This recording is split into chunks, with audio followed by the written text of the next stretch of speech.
Well, it's finally here. The highly anticipated limited edition Smart Wool and Grateful Dead collection has finally dropped exclusively at smartwool.com. You may know Smart Wool as the go-to brand for all things merino wool, from socks to base layers.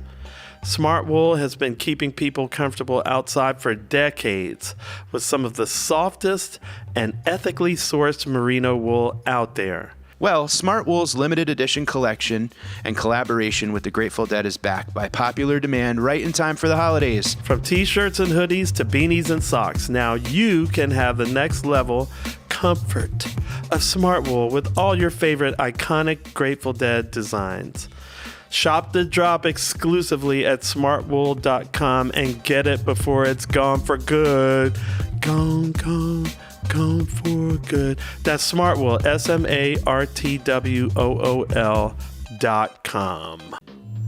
Loyalty described as, do you care? And I care, and that's why I'm on this show. Comes a time, here we go. I'm a sucker for O'Teal, man. I saw that same feeling that I have, that would he fill the void that I didn't even know existed. It feels so good to, as Ben said, to try to do something about an issue as opposed to complaining. If you can't help, don't hurt. If we could just all get out there and throw cream puffs at each other, maybe things instead of bullets and angry words, it would be better. When you stop laughing, you stop living. There's a worldwide surge in interest in mushrooms. It was deep, man. It's not that TM makes your mind quiet down there. It already is. We're just stuck up here. We've lost access. Jumpin' Jack Flash came out by the Stones. So I thought, all right, perfect, man. I'm gonna drive. And I started driving through the neighborhood, and I got a text from Mick Jagger. People saying that, what we do is non-essential.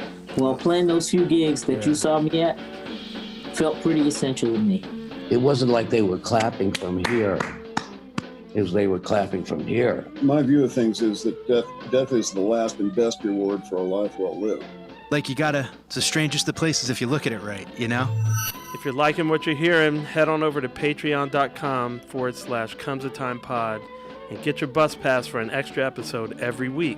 What's up? Welcome back to another episode of Comes a Time. That's O'Teal. And that's Mike.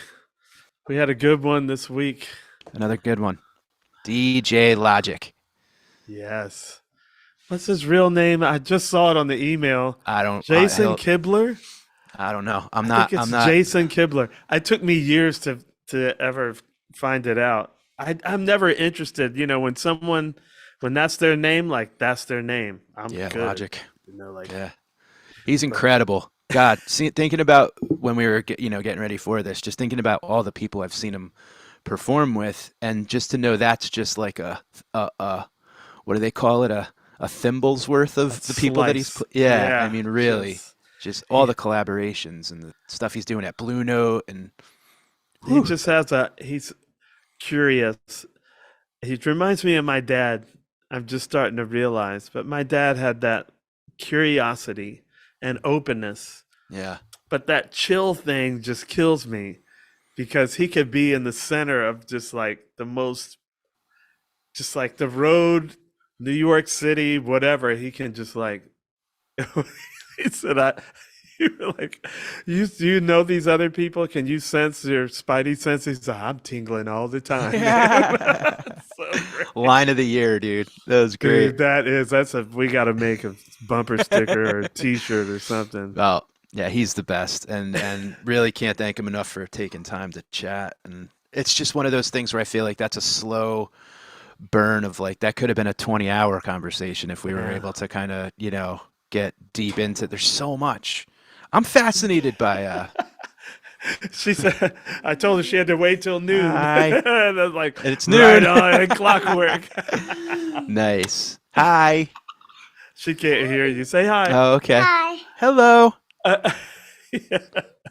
We'll let you run. We'll let you go hang out. I'm coming. Yes, I'm going to play with you. All right. You guys enjoy DJ Logic. All right. We'll catch you next time, everybody. We're here on Osiris. Go to osirispod.com, patreon.com/comesatimepod for all things Comes a Time. See you next time. Thank you, Logic.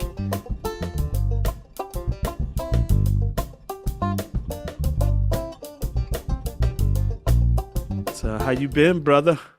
I've been good. I've been good. Just just kind of catching back, getting back into the flow of things, as to say, after all the crazy stuff going, from this year and last year. So I'm just happy to be back out on the road, happy to be playing and seeing the people. It really does feel like this year, even the second half of this year was kind of like all right, how do I do this again? Like, Right. let's figure out what's new, what's the same, what's different. How do I handle it different? It really has been kind of like a slow takeoff on the runway, it seems. Yeah, yeah, no, totally. Just doing the transition from going from live to like doing streaming stuff and back to live stuff, it was definitely a transition. And the streaming thing I had to adapt to when that time was and getting back into the live thing as well. It was it just took everything took a few steps. What's your Absolutely. travel comfort level like? Some people have a hard time psychologically being in a plane full of people again. Travel is I'm not traveling as much, but I definitely take the precaution and safety, just making sure I keep my distance and wear my mask. And I've been I've traveled on plane, and also traveled on train. And just kind of adapting to everything and just doing it carefully. Yeah. I've talked to a lot of people who have actually done the train instead of a flight when it's possible, and they said they really liked it actually, and I like that. I mean, I haven't done a train in quite a while, but I'd consider it if it was definitely something that was a short flight versus a tolerable train ride. I think I would be into the train. I think for sure. It's so relaxing if you're on the right train.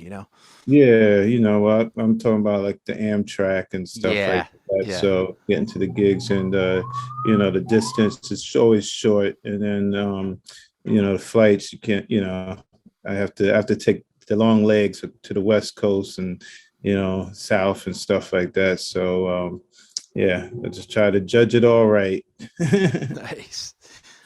You're like the hardest working man in show business, dude. It seems like I see you're the master of the collaboration. I see you in so many different things. It's crazy. Yeah. Like, what were the thing you were just doing at Lincoln Center, was it? Yes, I just did a thing at Lincoln Center, and the name of the piece and project is called the San Juan Hill Project, and that was also put together by a great trumpet player by the name of ATN Charles, and he invited me as a guest player, and as well as another poet called Hancock Rux, and if you know San Juan Hill, back in the day, San Juan Hill, the history, it used to be a Black and immigrant area. You have Black, Hispanic, and Irish, and basically all of Lincoln Center was that back in the day. Before they built Lincoln Center, and from 59th to about 65th or 67th, somewhere like that. And it was, they covered a lot of ground, I should say. And it was a lot of great musicians that came out of San Juan Hill. And, Thelonious Monk was one of them. And he paved the way for the jazz scene. And James P. Johnson, I think he did the Charleston. He's the one who came up with the Charleston. Wow. And so that was that was also amazing to hear all these great influential people who've paved the way musically and the arts, and the history there is so special, and it's great to kind of go back to it and just pay homage to what was, and not let people forget about what was there. You know what I'm saying? So, and it's Yeah. also great that Lincoln Center put this whole thing on, and it was a new auditorium called the David Geffen Hall, a beautiful, beautiful auditorium. And the New York City Philharmonic, the orchestra, they were amazing. Like I said, ATN Charles did an amazing job, and I had fun. I had fun playing. It was really, really cool. Something different, playing with the orchestra, and the rehearsals.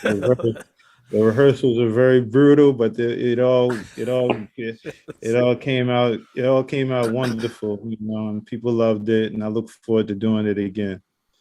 That's awesome. Great.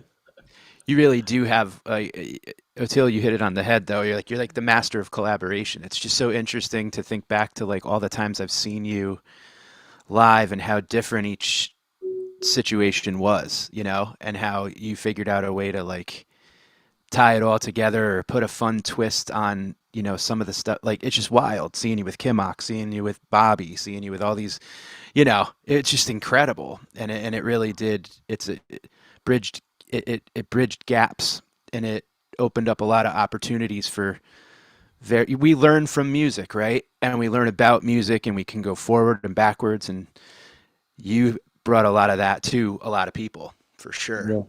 What's the most unlikely pairing that you've done? Like I did this one other than an band, orchestra. I was so honored because I got called by Horacio El Negro Hernandez, the drummer who just, plays. He's amazing. But the gig was not like Afro-Cuban. It was for a band from Turkey. And so I was learning all this really. So I thought I would have been doing something different with El Negro, but it ended up being this Turkey, which was super fun. Right. And I actually stayed at his house and stuff. It was so great meeting one of my heroes, But that was like I was like, well, I could check that one off. Like, what's the wildest pairing you ever did? The wildest pairing, wow. And I've played with a lot of different genres. You said Turkey, I'll have to go to Morocco. I'll just say the master musicians of Jajuka. Oh, you played with those guys? Oh, Played with those guys, and I was also invited to Morocco to play in their village, and it was an honor. Wow. It was an honor to work with them and meet their family and their village family, and how I got to work with them. We all have mutual friends. Billy Martin from Medeski, Martin Wood, Mickey Hart, and Bill Laswell. So I worked on a cool remix with Mickey and Mickey Hart, and these guys, I saw them on the festival circuit, and I was just, wanting to do something with them. And the opportunity came around. Billy Martin hit me up, was like, hey man, you want to do something with the Moroccan players, Bashir and the master musicians of Jajuka? I was like, sure. So I didn't think nothing of it. And if you listen to their music is very authentic Moroccan music. It's very repetitive.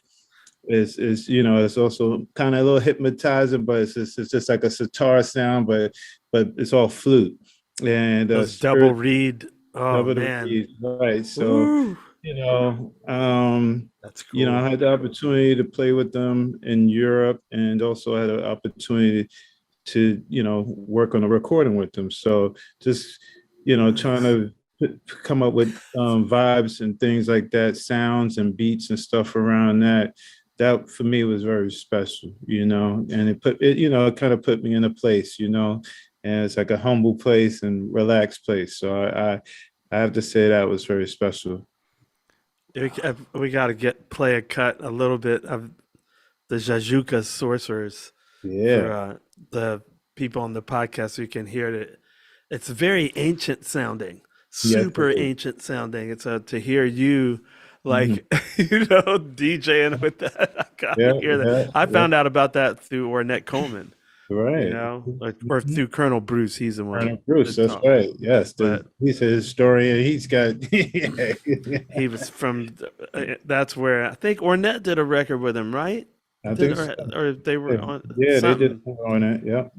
Wow. That's super cool. So Yeah, you, That's super cool, man. how long did you go? Did you visit?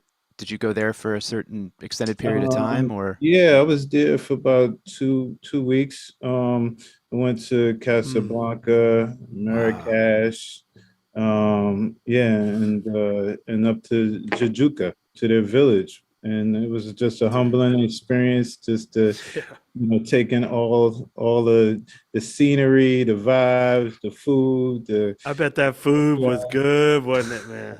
the food was great. The colors, the culture. I mean, it was amazing. I also felt like I walked back in time. Like a Raiders of the Yeah. Lost Ark or something like that. Right. Yeah. Yeah. Walking through the markets and things like that. But it was just a beautiful experience, and those are the things I love. Just a challenge, and also to learn from the history of the music and stuff like that. So Yeah. Seems to be your Jedi power to like connect with everyone, because from Jajuka to like Gathering of Nations, you hmm know, and hmm Derek and Dr. Lita, and like Yeah. you're the one that turned me onto that, and we had Yes. them on the podcast. Just be like, Uh-huh. wow, I'm y'all gotta dying to like go see next this and year. hear it. Oh, We gotta yes. do it. We gotta do New Orleans. And Mhm. There's a funk thing that Nedza Blet's doing February, like I think first week of February. I forgot to tell you about it, Mike. Yeah. But he's doing like taking a group, and they're gonna meet all these. Cause so we should do that, Oh, and then perfect. April is Gathering of Nations, right? Right. It was Gathering Nations. That's right. And Albuquerque. Yeah, and Mexico, man, and, yeah, it's just let's hit amazing. them both, man. That's right. Let's do it. How Yeah. did you meet Derek and Dr. Lita? I met Derek and Dr. Lita. It was on a festival circuit. I think it was uh, probably at might have been at a Grateful Dead concert, or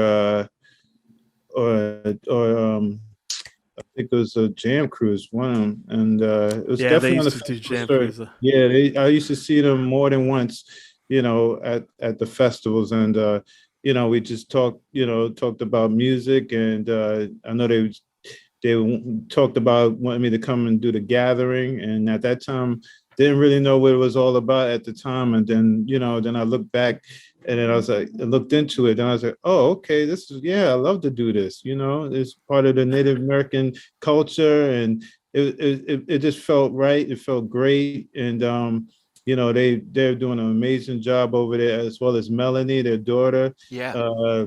Yep. Melody's So great. I'm always happy to go and play, as well as just to go and take in the culture and the people. It's such a big community, and I'm just so happy that they have me a part of it all, and and just seeing it grow and seeing all the hard work that they put into it is amazing. Yeah.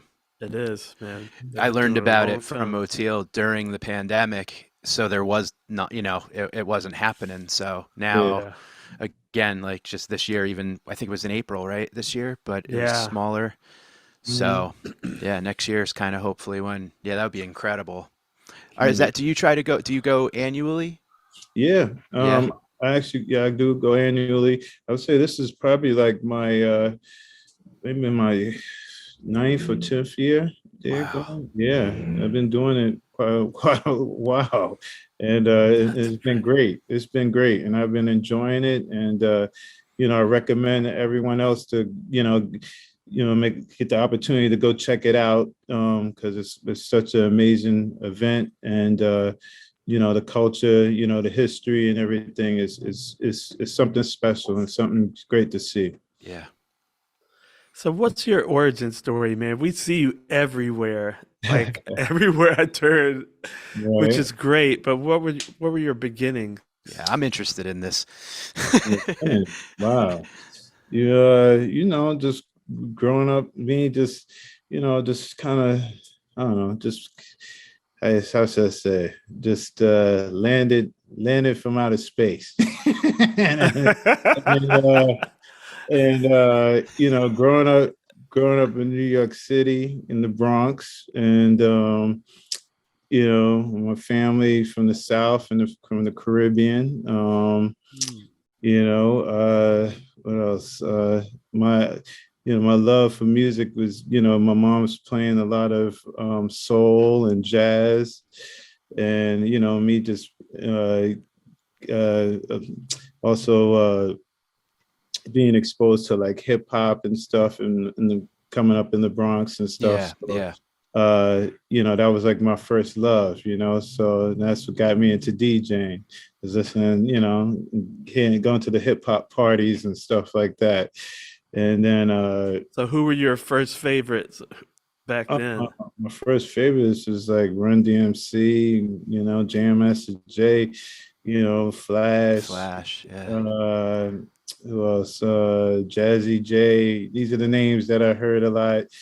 And who else? Then you had, you know, some of the other DJs from Red Alert to, you know, Pete Rock to who else? Marley Marl. The list could go on. Yeah. List could go on, and the Bomb Squad too. I have to say, you know, Q Shockley and Hank Shockley, you know, those guys as well. And but I was just exposed to a lot of different styles of music, just like I said, growing up in New York City as well, not just the Bronx, you know, because it's very diverse here. So, you know, I would walk outside and I would hear Latin music, I hear Caribbean music, then I hear some soul music, then I hear some reggae. You know, I was hearing everything and the hip hop. So I just kind of just absorbed all that stuff. And yeah, and then just being so curious and open-minded, you know, that led me down to the downtown scene in the village, to this wonderful place called the Knitting Factory. Yeah. You know, and you know, so that was like my first time being in a jazz club and playing with jazz musicians, you know. Is that where you hooked up with Billy Martin and those cats? Knitting Factory scene? Actually, I hooked up with Billy Martin at CBGB's. We talk about Medeski Martin Wood here. Yeah, Billy Martin, drummer from Medeski Martin Wood. I met Billy and John and Chris. Now we all met at the Bowery.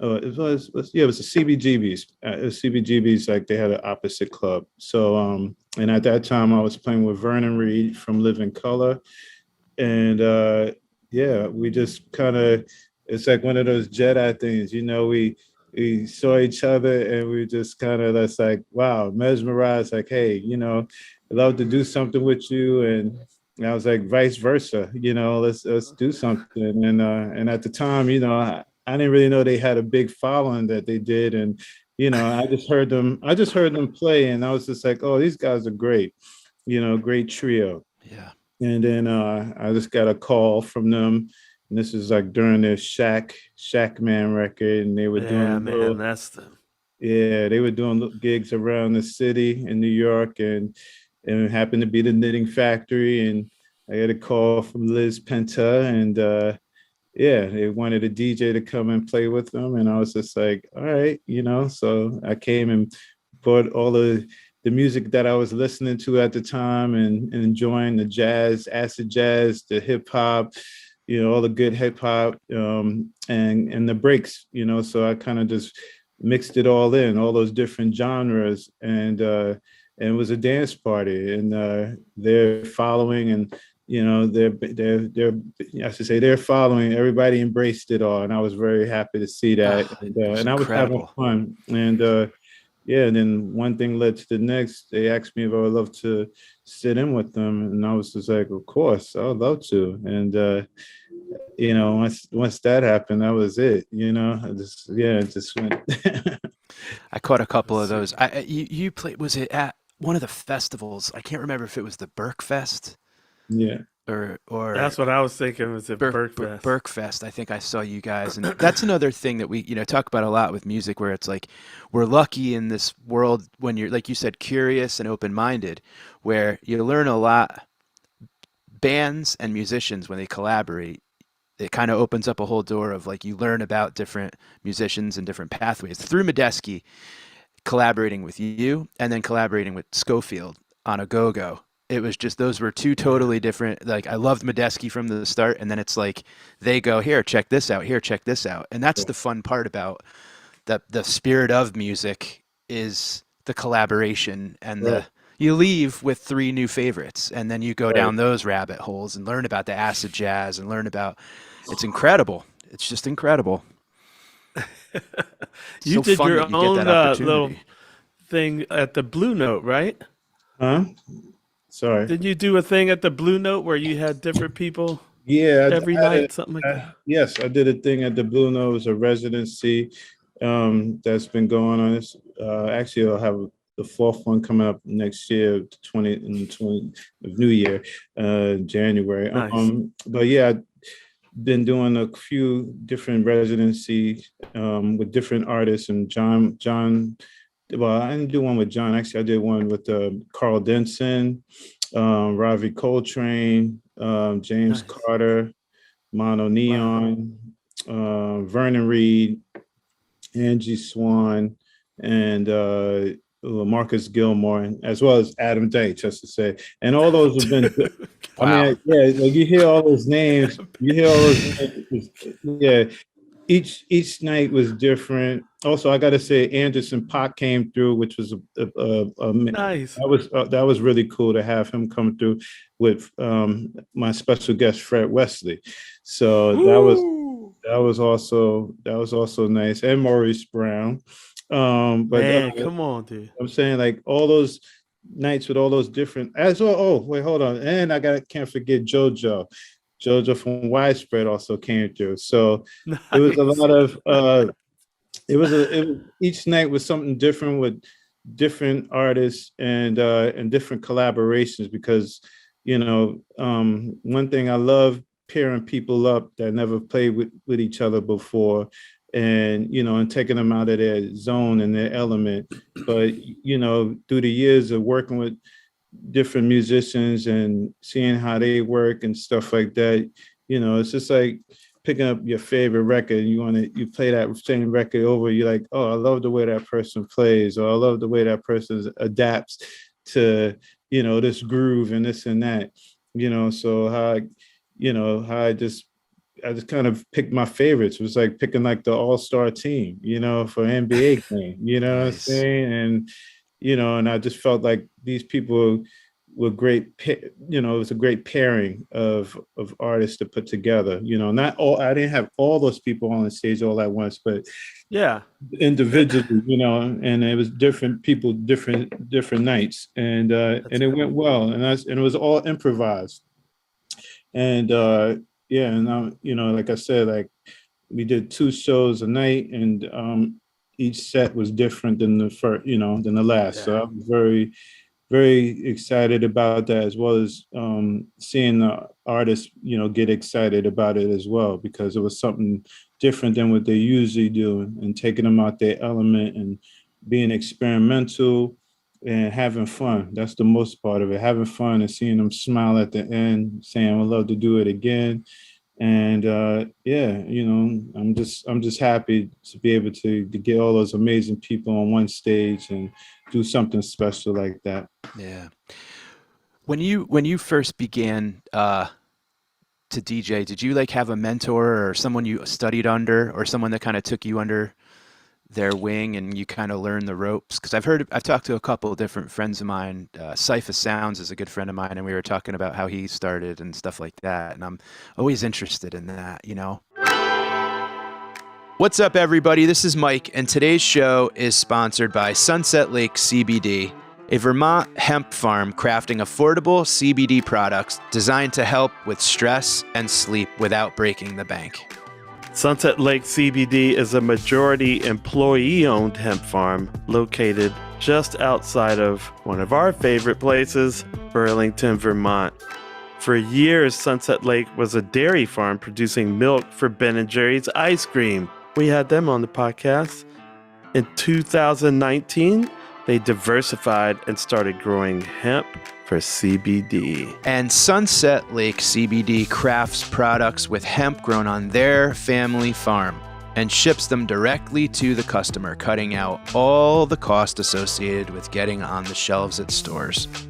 They have CBD products for every occasion and offer tinctures, salves, edibles, coffee, smokables, and even for that anxious dog of yours, they have pet products. Ooh, I need to get some for my dog that's barking all the time. But I'll tell you this, I use these. The Sour Bears. So good. They are CBD gummies. I literally, no joke, I take these every night. They help me sleep. And it's almost bedtime. Yep. And I still, as said it before, I'll say it again. You go to a long show, you come home, my 42-year-old ankles are not what they used to be. And I rub that salve all over them and put them up, enjoy a nice cocktail, and just let it ooze right into those sore bones. And you know what, folks? All you Comes a Time fans, if you check them out at sunsetlakecbd.com and use promo code TIME, T-I-M-E, you'll get 20% off all products. That's sunsetlakecbd.com. Use promo code TIME, 20% off all products. Sunset Lake CBD, farmer-owned, Vermont-grown. Thank you. Get you some.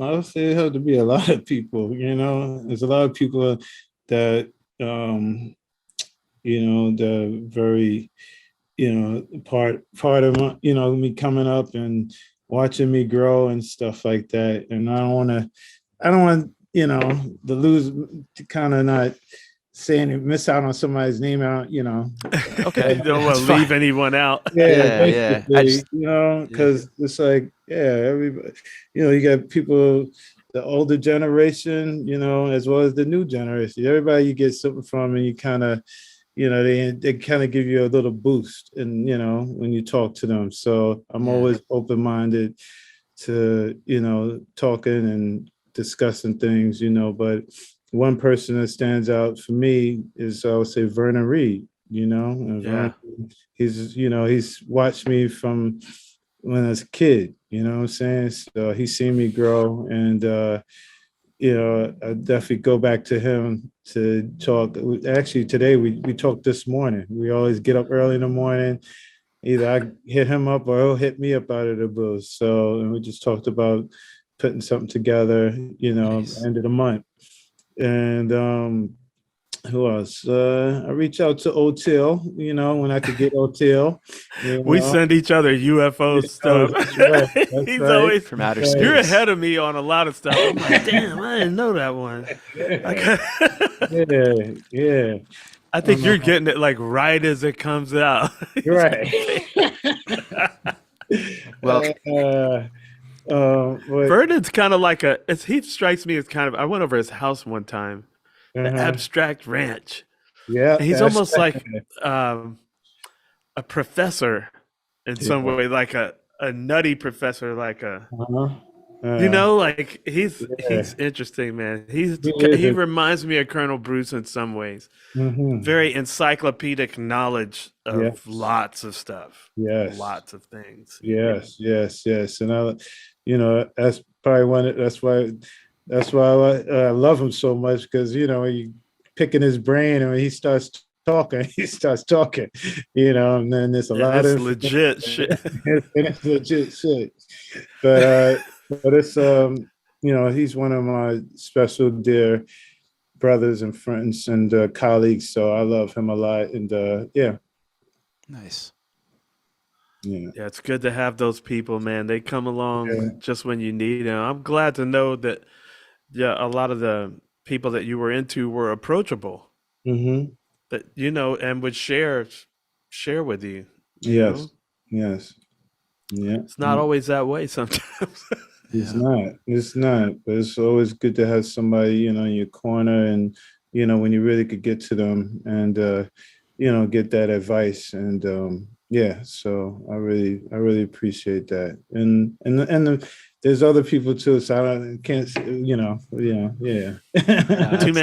many to mention. Yeah. So what are you excited about that you got coming up soon? Wow. What I got coming up soon? I have. It's all over the place. It is all over the place. Well, I'll be in Denver for Halloween. I'll be in Oh, that sounds like fun. Yes, I'll be in San Francisco next week.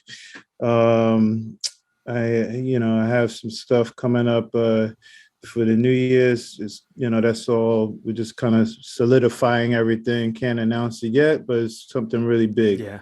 Nice. Yeah, and then some recording stuff and preparing to finish off the year right and going into the new year. Hopefully everything will be much better and we'll be hopefully in a much better place. But yeah. Yeah, I hope it can relax next year. I really do. The touring and being on the road with the whole COVID thing is such a drag. Yeah, absolutely. I know we got to be safe and stuff, but it works on my brain, The isolation, the amount of isolation. No, totally. It does, and you have to really be strong and take some time to just take a breath, close your eyes, and and then take a little meditation break, just a few minutes, and then go proceed whichever you have to do. Have you always had this maybe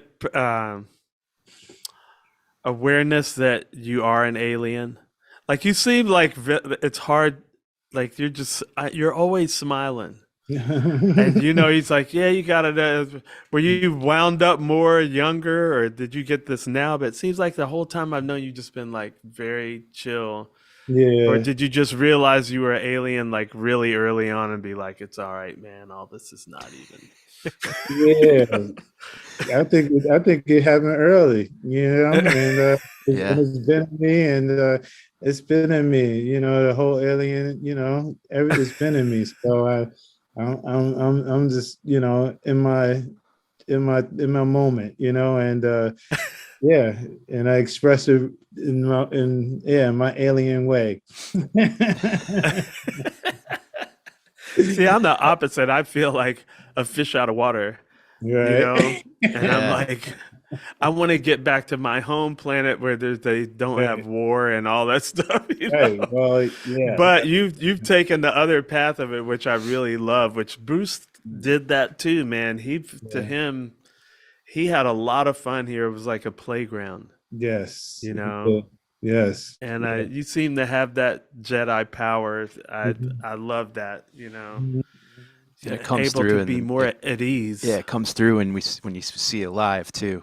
Right. It's contagious, man. You always bring a different, I would love to know, with all of the different collaborations and stuff that you do, is there a preparation on your end, or do you just trust the intuition and go in the moment and kind of, I mean, I know it's different if you're in Morocco, you have but I'm sure when you step into the batter's box and dig in, is there a process that you go through, or do you just kind of trust your gut and go?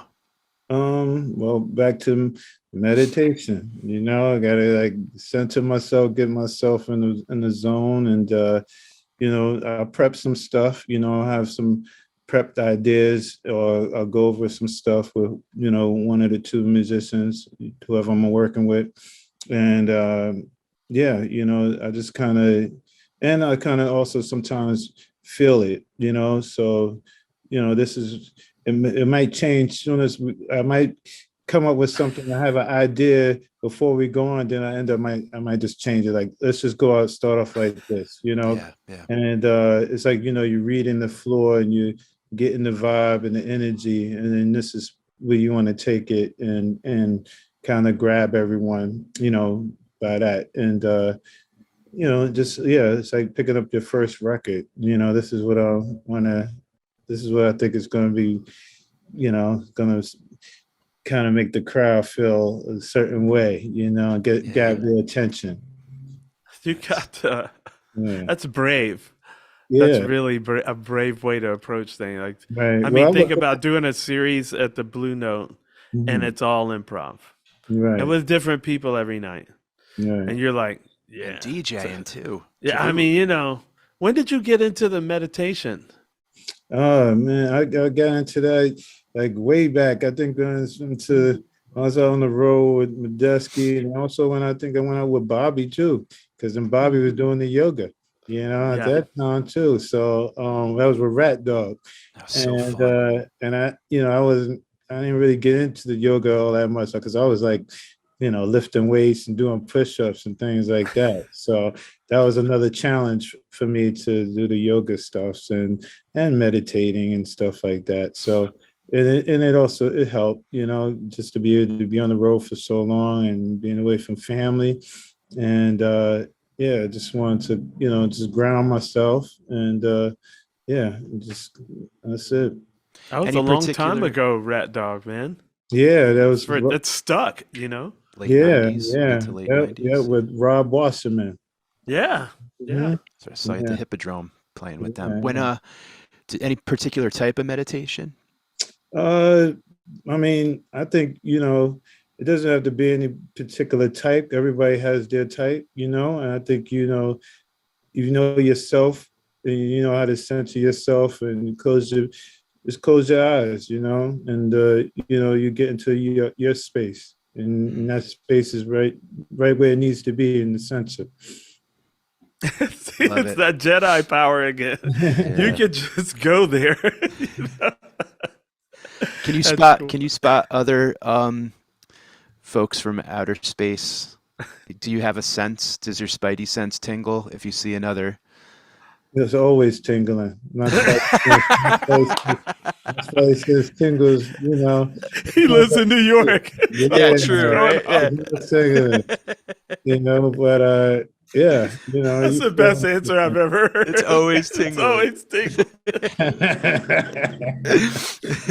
That's the feeling I get from you, but it's so cool because it's very at ease. Yes. It's like when you think of tingling, you kind of think of frenetic a little more, and you're just like, yeah. It's Yeah.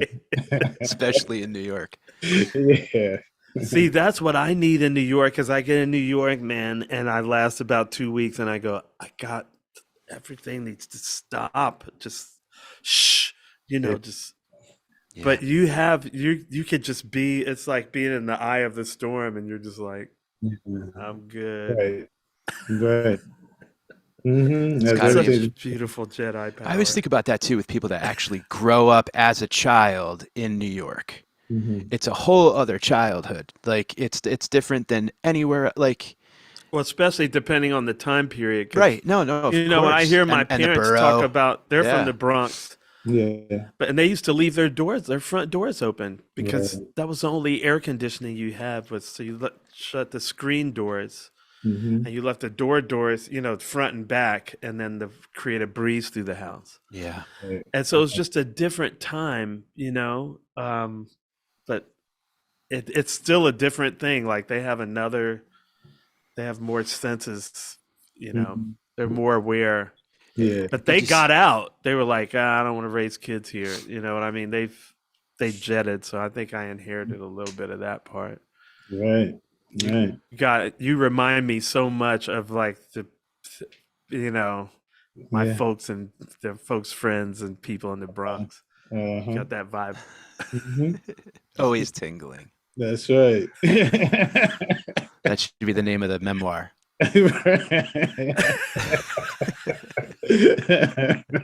I mean, what a memoir you would have, man, from Yeah.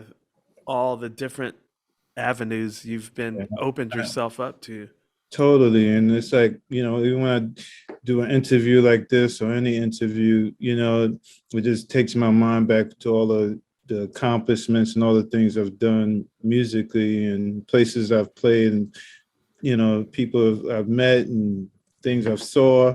It's all been very special and humbling and yeah, it's been wonderful because as a kid, I had, growing up in the Bronx, once again, I had a world globe, and I would spin that globe and think about one day, traveling to all these different countries and all these different states and playing music or visiting.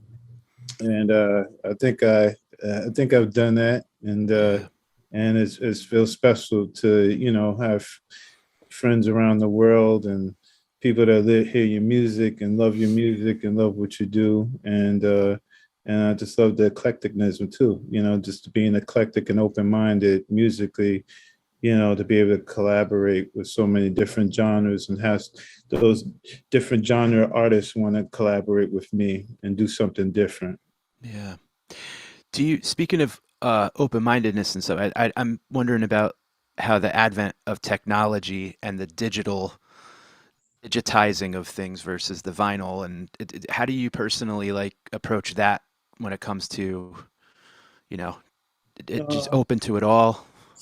Yeah, well, at first I was kind of, I love my vinyl, I love the analog.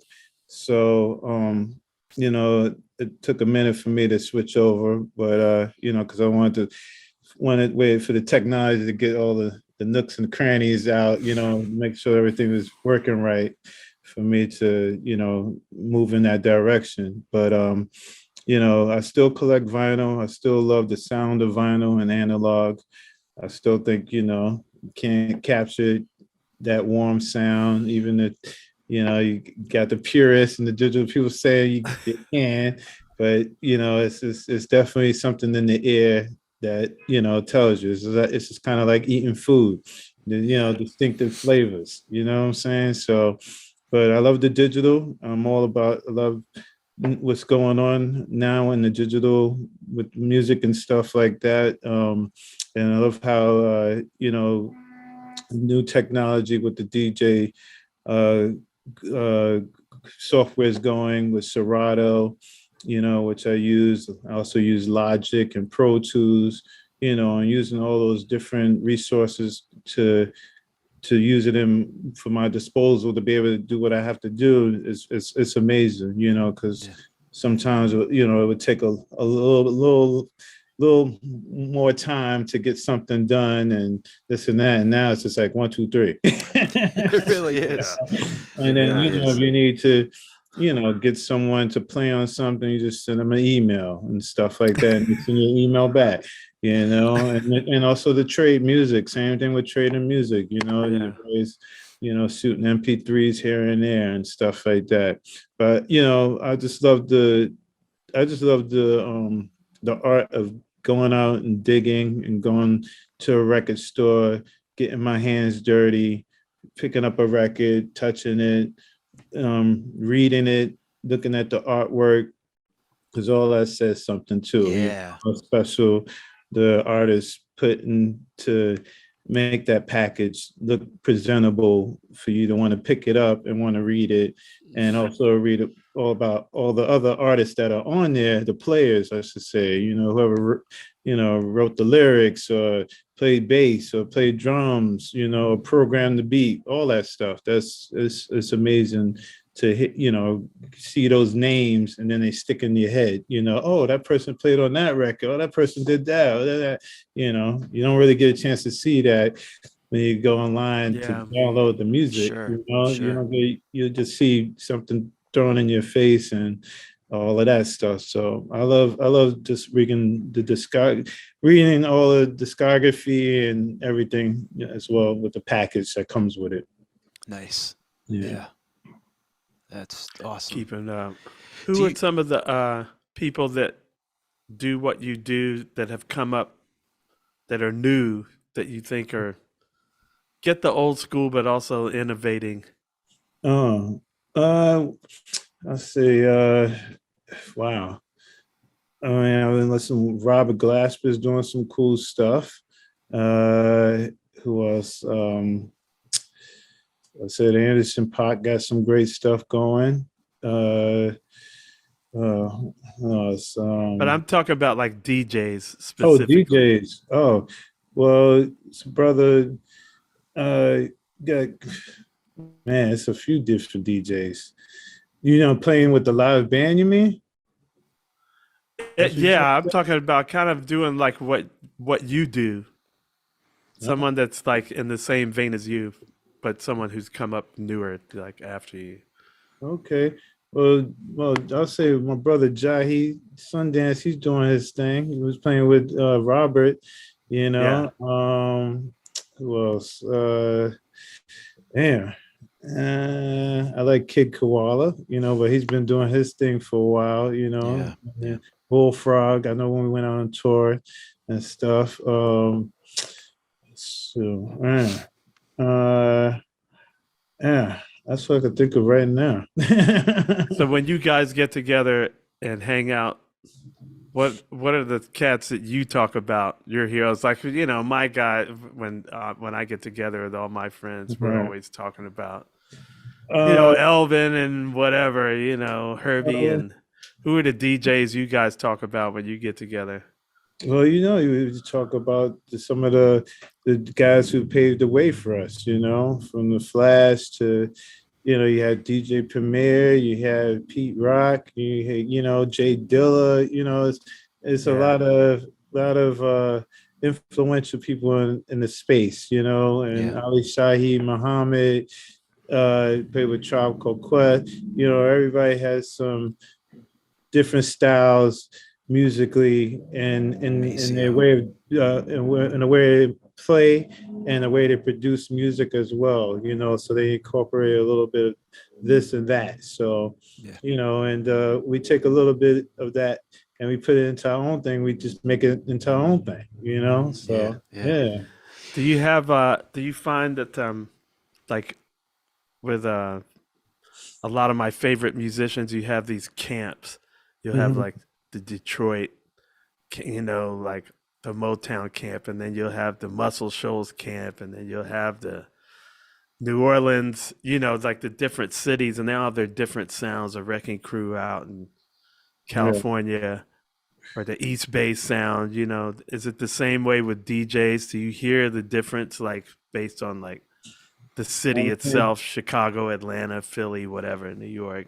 Yeah, I mean, you got different, with the hip hop is definitely different because you got all the different genres of trap and, and yeah, trap. You got slow, grimy hip hop and electro. It's just, it's definitely different when I came up, from Tribe days and De La Soul and Public Enemy and stuff like that. Yeah. So J5. Stuff like that. J5 and stuff. So, you got your West Coast hip hop, everybody they stick to that, and you got to, yeah, it's just that, and to say Atlanta, they hold little vibe there going on down there, so there's a lot of different camps, I should say, all around in music and musical different tastes, I should say.